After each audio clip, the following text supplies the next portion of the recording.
In this episode, I want to talk about the experience of being silenced and feeling suffocated in some of the more beautiful and important parts of who I am. When I go into meditation and connect imaginatively and visually with the core energy of my heart, my spirit, my imagination,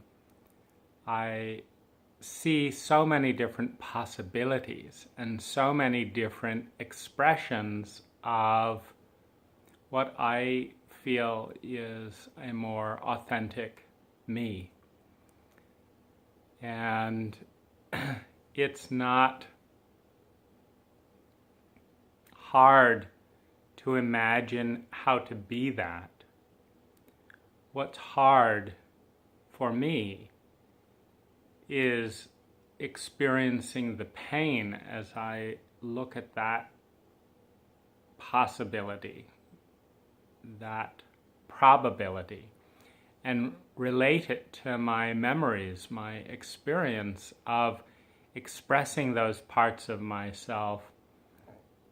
only to have them be discounted, diminished, ignored, deflected.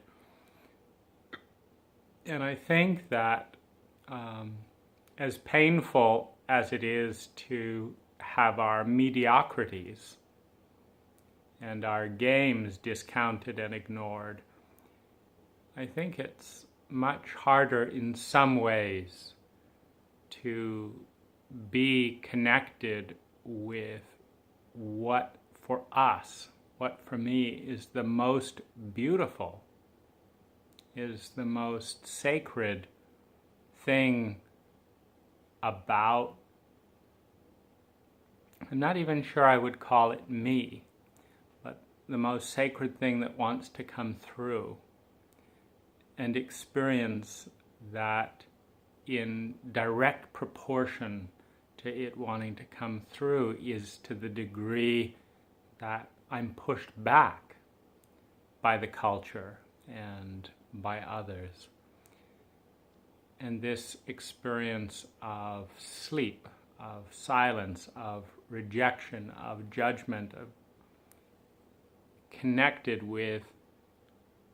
something so beautiful, feels wrong, feels toxic, feels enormously wounding and painful, and in the stun of that wound. It's kind of like a butterfly settling down and wanting to land on a flower and instead landing on an icicle and having, their feet frozen in place. It's a very painful and poignant experience.